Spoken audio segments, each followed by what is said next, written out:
Welcome back. You're watching Rajya Sabha television. Before we continue with our discussion with a new set of panelists, let's take a look at the headlines right now. With the bonanza for salaried taxpayers, huge support for vulnerable farmers and informal workers, Finance Minister Piyush Goyal presents Interim Budget 2019, spells out vision to make India a $10 trillion economy in the next decade.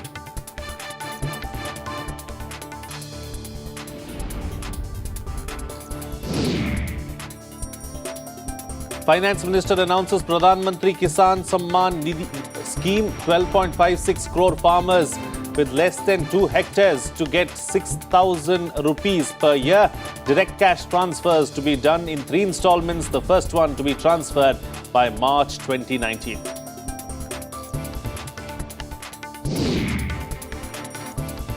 Full tax rebate for taxpayers with income up to 5 lakh rupees. No tax for individuals earning gross income up to 6.5 lakh rupees a year with investments. Standard deduction limit proposed to be raised from 40,000 to 50,000 rupees.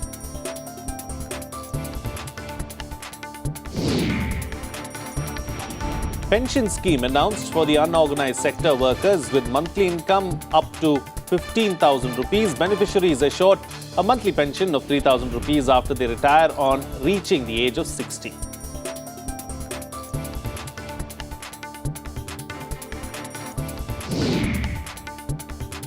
And Prime Minister Narendra Modi praises the interim budget, calls it a budget for New India that has something for everybody. Opposition leaders criticize the proposals, claim they say nothing about education or jobs.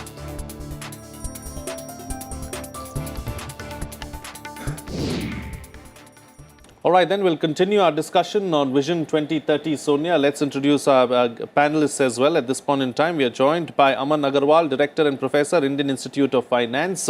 Also joining us on the program, Prem Vashisht, Agro-Economist, and Professor Ramesh Chand of Niti Aayog. Thank you to all our guests for joining us on the discussion right now. We're talking about Vision 2030. We covered the first 4 dimensions, of course. Let's talk about the 5th dimension, that is cleaning our rivers and water bodies and also ensuring that we revive and rejuvenate our groundwater and entire water system as well.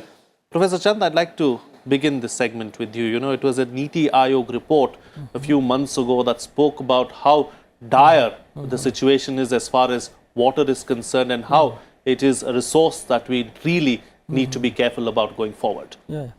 You see, in the case of water, we must acknowledge that quantity is one aspect and quality is other aspect. If we have plenty of water, but it is not usable, then that quantity is of no use.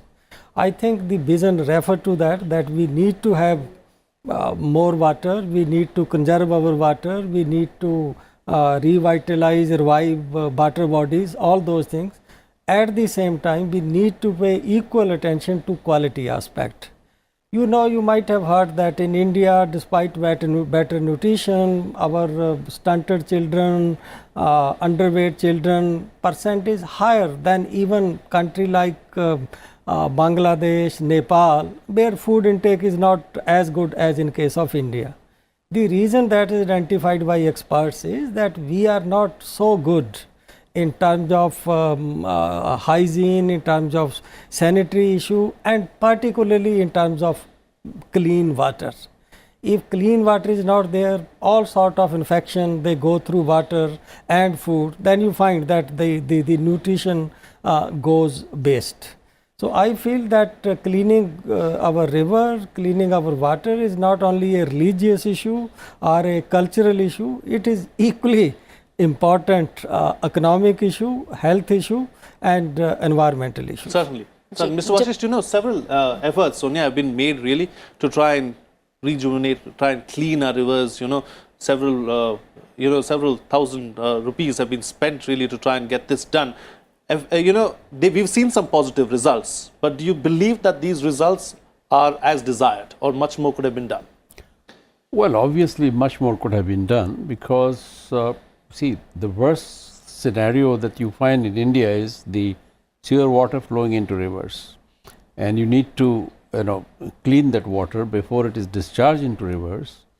So I would say lot is desired to be done. Some progress has been done, no doubt about it, and that too, like the Ganga plan has received so much attention. But if you look at the other rivers, it's in pretty bad shape. In fact, experts say that these rivers are actually dying. Some of them are already dead. So, lot has to be done. Lot of investment has to be done in cleaning the water, treating the water before it is discharged into rivers. जब पानी की बात हो रही है तो हम oceans और कोस्ट लाइंस की बात कर लेते हैं, जो कि हमारा नेक्स्ट पॉइंट है. अमन, आपके पास आऊंगी. जानना चाहूंगी कि पेनिनसुला है इंडिया और इसका फ़ायदा अभी तक नहीं उठा पाए हैं. सागरमाला प्रोजेक्ट क्या एक्सपीडाइट होना चाहिए? ये आपने बिल्कुल ठीक बात करी है कि जो हमारा जो नेटवर्क है, जो सी के थ्रू पैसेज है, वो हम लोग यूज़ नहीं कर पा रहे हैं. इनफैक्ट चाइना इसको यूटिलाइज़ करने के लिए उसने OBR नेटवर्क भी किया है और सरकार ने प्रावधान किए हैं कि हम किस तरीके से इस कनेक्टिविटी को बढ़ाएं, हम अपने डॉकयार्ड्स को इम्प्रूव करें, वो भी किया गया है. और किस तरीके से उसको फ्रेट के लिए एक्सेसिवली यूज़ करें. पहले भी यूज़ होता था बट इतना ज़्यादा अभी भी यूज़ नहीं हो पा रहा है मेरे विचार में. और बजट में जो आप प्रावधान किए हैं, जो इन्वेस्टमेंट्स की बात की है, उससे देखने को मिलता है कि हमें आगे इस चल के इसमें बढ़ोतरी मिलेगी. Certainly, and talking about our coastline, Professor Chand, there's a lot of scope.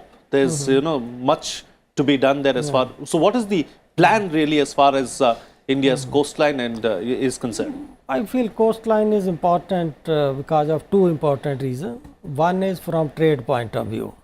If you look at our trade to GDP ratio, it is low, and if we have aspiration to have per capita income closer to what China has or other developed country have, we need to increase our trade to GDP ratio. And that means we need to have more port, we need to have much bigger size of our port, so that inter-country movement of goods happen at a much quicker and at a much lower cost of transshipment. Certainly. The second aspect is productive aspect, that blue economy, that our sea and area closer to sea, these fish resources, you just find in some places entire coastal area is invaded by seaweed and other kind of things, and we have overexploitation of our fishery resources. So, as a result, you find that catchment is less and less. So, I would see that we need to look at our coastal area from these two angles, from trade point of view and also for making higher contribution to GDP, fishery resources, aquatic resources. In fact, fishery and aquatic itself is a universe. Yeah, it is. We believe as if it is only fish. Yeah. So, within that you will find that different type of seafood, different type of aquatic life like prawn, shrimp, they are not fresh water, nor they are for the sea water. So, they are for the brackish water, right. So for which you require coastal area, not sea. Yeah. So, we need to use our coastline for those kind of things also. So, mainly keeping in focus blue economy, I think we need to develop our coastal area. And moving on to the seventh dimension. Mine of opportunities है, आप कह रहे हैं कि ये सब. लेकिन अगर हम स्पेस प्रोग्राम की बात करें, डॉक्टर प्रेम आपके पास आऊँगी, 2022 तक इंडियन एस्ट्रोनॉट जो है वो स्पेस में पहुँच जाएं और एक लॉन्चिंग पैड जो है सैटेलाइट्स का वो भारत बने, इसके लिए कितनी सशक्तिकरण हमें ज़रूरत है इस स्पेस सेक्टर में? देखिए, स्पेस का overall performance, I am saying from general perspective point of view, our space research organization has done pretty well in terms of performance, but I think the kind of advances that are taking place all over the world, you have to make huge investment and especially train your young scientists. That's very critical, because the earlier group of scientists did wonderful job, so they have laid the background. Now the young scientists are to be trained in good numbers actually, so that they have a very serious commitment. So, R&D is a very critical area where you have to constantly work on, and enough resources, budget allocation would be required for that from futuristic point of view. Right, and Aman Agarwal, as far as space is concerned, like Dr. Vashish has just pointed out, we've made tremendous inroads as far as space technology is concerned. We are planning to send a man, most probably a woman, in a very short time to space. Now, that is something that we are all looking forward to. It's not only going to be women, I think maybe many women will be going. The importance is, I think the budget also highlighted that they're wanting to use AI and develop a special segment, and they have started out budgets for the AI. Now the AI, the artificial intelligence usage in this space was limited to only segregating, getting information or defense information or telecommunications. We are now looking at that as a multiple fold using the blockchain technology to benefit at the end of the day, and we are going to see that happen. So we are not only looking at space as space stations, which have been the key usage of sending astronauts up and getting certain pictures, but going beyond. So we are looking at using these hardwares, the robotic technology, the AI technology to help us get information processed, not raw information coming to us, which is a very different thinking as against 10 years back when we were looking at some of these space shuttles and satellites primarily to just send us a piece of information. Now we are looking at that as processed and getting us hints on what is happening. Now that will be an enabling technology for our astronauts who go overseas to on board into this space to go and look at this new venue. I think that what is important here is also that there is a boost of large chunk of population in this country which has not been able to utilize its IT spheres, which will get a chance now with this AI boost, specifically in the space domain, which is there. And I think India is doing tremendously well, and the world is eyeing as to what India is looking for tomorrow. Right, certainly. Moving on to the next dimension now, Sonia, which is food processing. जी, food exporting और organic food को भारत में आत्मनिर्भर बनाने की बात कही गई है, लेकिन उससे पहले क्या हम विपक्ष के नेता से जान लेते हैं कि वो उनको कैसा लगा अंतरिम बजट। मल्लिकार्जुन खड़गे ने कहा है कि अंतरिम बजट में सरकार का घोषणाएं करना सही कदम नहीं है। सर, आप इस बजट को किस तरीके से देख रहे हैं? इस बजट को मैं यही कह सकता हूं कि ये बजट नहीं, ये एक चुनावी घोषणा पत्र है।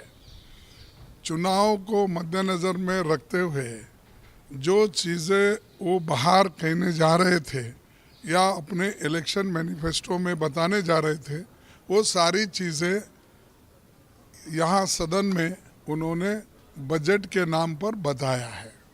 अब रिजर्वेशन हुआ, बजट का क्या वास्ता था? ऐसे कई चीज़ें हैं जो अनकनेक्टेड इश्यूज है, उन्होंने इस सदन में लाके कहा। तो मैं यही कहूँगा, एक चुनावी घोषणा पत्र है जो इनको यहाँ कहने का वो अधिकार नहीं है। ये वोट ऑन अकाउंट्स, यानी काम के लिए 3 महीने का काम के लिए या 4 महीने के काम के लिए जितना पैसा चाहिए उसी पे वो लोग इंटीरियम बजट कहे या वोट ऑन अकाउंट कहे, उतना ही वो कहना चाहिए था। तो ये भी हो सकता है कि जो विपक्ष के मुद्दे थे शायद वो बजट में उनका धारण कर एक तरह से मुद्दे छीन लिए गए हैं, शायद इसी वजह से मल्लिकार्जुन खड़गे भी ये बात बोल रहे हैं। लेकिन आपके पास आऊँगी मैं। आप फूड की अगर हम बात करें, पीएम किसान आज इतना बड़ा एक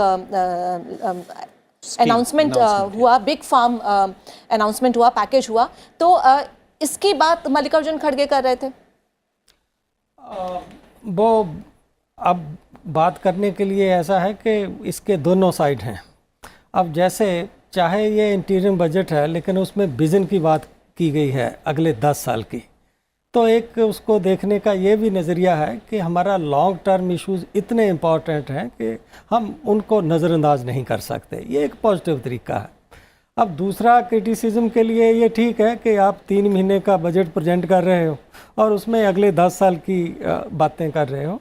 तो मैं ये समझता हूँ कि चाहे इंटीरियम बजट हो, चाहे फुल बजट हो, जो देश के मेन चैलेंजेस हैं, जो देश की इकॉनमी को ट्रांसफॉर्मेशन करने के मेन गोल्स हैं, it should not lose sight of those. So उन पे ज़रूर फोकस रहना चाहिए।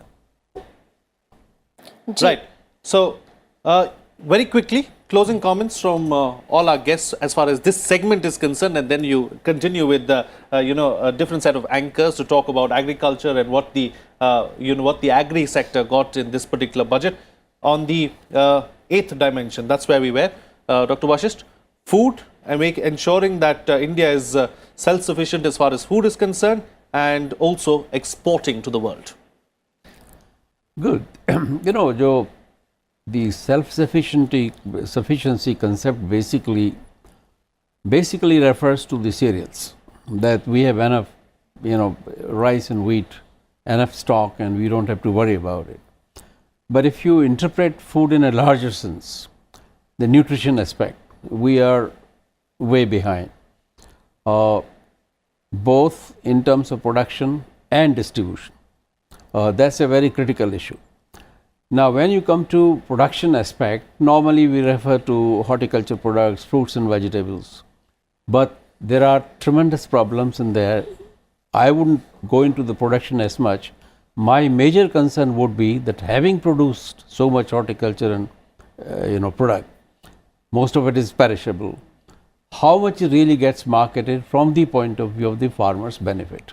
That's where we are losing sight. Right. I won't say losing sight, but we haven't been able to do enough. Sure. And the critical thing is that can you link the farmer to the beyond the immediate market? Right. That he has to go beyond that immediate market so that product could be sold.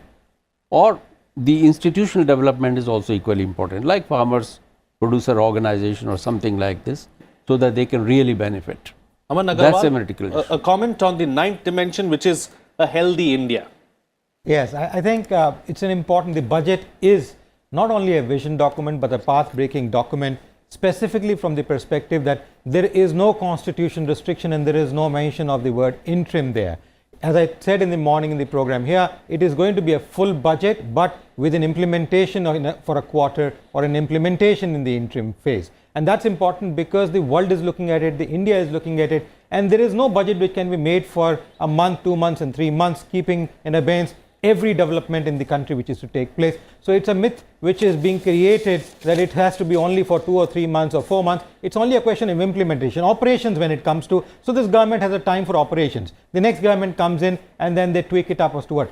This is showing a very healthy picture. I think it is talking of what we discussed in the morning about rural India, about agriculture and the lower middle segment. You'll be surprised, although I heard you speaking in the previous segment of only 3 crore people getting benefited out of the 5 lakh. You'll be surprised, it's over 55 crore people who will get benefit out of this scheme, because with the investment scheme, you're looking at a tax exemption where people can actually avail up to 10, 11, 12 lakhs by making investment and savings, which is actually covering the lower middle segment, which is about 70 crore people, 50% of them, and plus these couple of others. So we're looking at about 55 crore people getting benefited out of this 5 lakh rebate which has been given by the government here, which is a huge chunk, and this is lower middle class. Again, the basic philosophy of the government, which is catering to the backbone of this country, the main survivors of this country, and the growth orientation which this country needs to go into the new segment of the digital frame of India. Absolutely. All right.